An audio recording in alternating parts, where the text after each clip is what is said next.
Just if I'm asking, Kavita, tell me something about your school, and Kavita is telling about her university. Do not do that, okay? Thank you. Thank you so much. Thank you, 1 million. Thank you so much. So now I'm just moving forward. So, how many of you are planning to take your IELTS exam? Please let me know. Even if you are planning to take your IELTS exam or you are not preparing for IELTS exam, it's totally fine, okay? Because whatever you're going to learn in today's session, that will help you to develop your overall fluency and coherency. Because fluency and coherency is very essential in normal speaking as well. So it doesn't matter you're planning to take your IELTS exam or not. So whatever the thing that you're going to learn in today's session, that will help you in your general speaking as well. Right? Welcome, Arohi. Thank you for joining. Today we are going to learn like how to develop our answer. Okay. This thing has been already discussed in the previous session, so I do not want to waste anyone's time here. So who is gonna read the first strategy? This. Any one person can read this. Kavita, could you please read it? Okay. All right.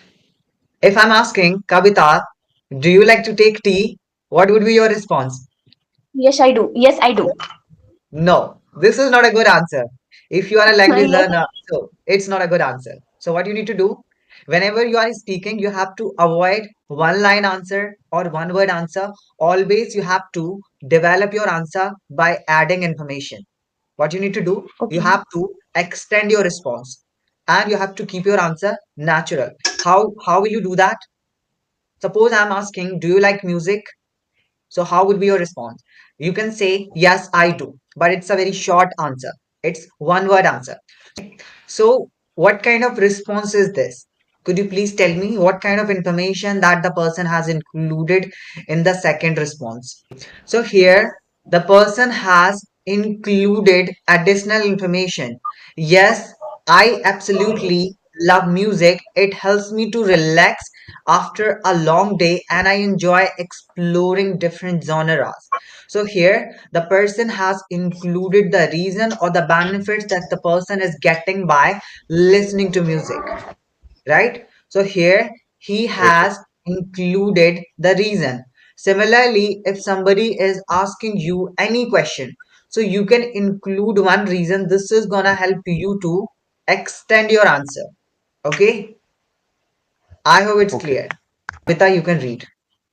Yeah, don't overcomplicate, keep it simple, but add details. Yes. Sometimes it happens we don't understand the question properly and we start exaggerating a lot of information that is not relevant to the question. So you have to speak relevantly and do not overcomplicate. Keep it simple but add information. Just if I'm asking Kavita, tell me something about your school, and Kavita is telling about her university. Do not do that, okay? So here you will be losing on your coherence, right? So you have to give the answer that should be relevant to the question and by adding information, by including one reason and by including one example. Okay. As I'm asking, Kavita, now you can respond. Do you like to take tea? How will you answer this question as you are having a cup of tea?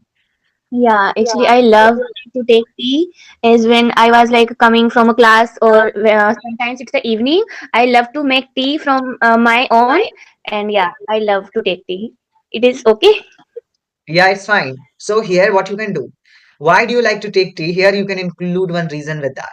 Okay, so this is going to be considered as elaborated response, right? Okay. Okay, Aditya, now tell me, do you like to take tea or coffee? Now you have two choices. Yeah, yes, sir. I really like to having a tea because like it helps me relax after a long day. Like me and Kavita take class together. So in the evening, I also love to take tea. Okay, great. So this is called elaborated response. So whenever you are going to answer the question, do not use just one line response or in one word. Okay. Always try to add information because even if you're a beginner or you are an intermediate learner, you just want to develop your fluency. So just try to make this simple habit to speak more. Okay. So not Okay. only it is going to help you to maintain the coherency or when we speak more, so it means you are going to experiment with the language and you are going to enhance your fluency. Sir, actually, Kavita wants to switch off on camera. And me also. Can you Okay, switch off our cameras? just give me a moment. Okay, is it fine, Miss Kavita? I hope it's fine. Yeah, it is. Okay, so I hope these things are clear. Is it clear? Yes, Or sir. should I explain more things about that? I don't think so. It's a very complicated task. Okay, Yeah. can I move forward? Okay, just give me a moment. So whenever you are going to answer any of these questions, these kind of simple question, do you like to read books? Do you like to play cricket? Are you into sports or something? These kind of question. So in the beginning, what you need to do, you need to state your opinion clearly. Clarity would be there. What's your position? If I'm asking, do you like to take tea? So you have to provide the clarity in the beginning, whether you like it or you dislike it, right? You can include the contradictory opinion as well. There is nothing wrong in that. But if you are going to demonstrate disagreement in the question, for that also you have to give the reason. If you agree with the statement, you have to give the reason. If you disagree with the statement, you have to give the reason. This is the thing which you need to do. And then if the question is related to your personal life, so you can include one example that is good enough. Okay, Aditya, could you please Yeah. Okay. explain what I said? Could you please explain what are the Yeah. things that we need to do? And if possible, we can add some like our personal experience in it. Firstly, we need to state our opinion. If it is possible, paraphrase the question rather than picking all the words from the question itself. Okay. Secondly, you need to explain why, means giving the reason. I'm asking, Aditya, Yes, do you sir. like to do exercise in the morning? So here you need to clarify whether you do it or you don't do it. Provide the proper possession. You can use some adverbs. Rather than repeating yes all the time, you can use some sort of adverb such as absolutely, definitely, of course. These kind of adverbs you can use in order to provide the clarity. Okay. And Okay. then Okay. explain why. Why do you like that particular thing? If I'm asking about, uh, okay, do you like to watch movies? It's a very simple question, Aditya. So, how will you provide the clarity in the beginning or your opinion clearly? How Yes. will you state your opinion? Tell me. Yes. Absolutely. I like to watch movie because nowadays I watch movie to learn new phrase and to enhance my language. Is that correct, sir? Okay, all right. Apart from that, if you want to add frequency, you can do that. Okay, just give me a moment. I'm writing here. If you don't want to give the reason, you can add the frequency. Just a moment. Give an example. That is enough. Secondly, what you can do, you can add the frequency. Okay, frequency means how often do you do that work? How many times do you do that work? Okay, all right. For instance, I'm asking, do you like to watch movies? So here also you can add frequency. You can say, I'm not into movies that much, but whenever I get leisure time on weekend, I love to go to cinema along with my family. Something like that you can include like this, right? So, or you can say, I have a very hectic schedule, so I don't get time to watch movies, but occasionally, I watch movies whenever my friend text me or book tickets and all they ask me something like that. So here you are adding the frequency. You can add the frequency, you can give example, you can include the reason, okay? Or you Okay. can show disagreement as well. Means contradictory statement, right? If you want to do this, just to include one reason with that.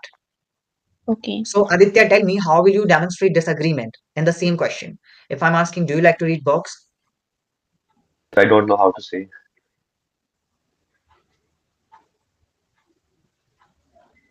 Okay, you can try. And I love to read some sort of articles which I can finish in just 5 to 10 minutes, something like that. So that's how you here you have a contradict. It is contradictory statement, right? Something like that. So if you are demonstrating disagreement, so in that situation also you have to include one reason, and that would be enough. It's not like Okay. that always you have to show that you agree with that statement. In part three questions as well, there would be many questions. So what you can do there, you can show agreement, disagreement, or you have two ideas means 50-50 percentage. You are percentage. You are 80% is agree and 20% is disagree. So here you are having mixed feelings about the scenario. So here you can include that information as well. So it's not like that whatever the examiner or the person is asking, always you have to show agreement. You can demonstrate disagreement as well, but what you need to do, you have to include the reason with that along with one example that is gonna help you to support your point. Welcome, Miss Naira. Thank you for joining. Okay, so Kavita, do you have any question in it? No, I don't have question. Yeah. So I hope you understood. Not only Yeah. there is only one way to answer these kind of questions, there are various ways to answer these kind of question. Means you can include one example, you can add the frequency, third, you can give one reason, and fourth, you can show disagreement or you can contradict your idea. Okay? Okay. Okay? Yes. Is there anything which you would like to add, Miss Kavita?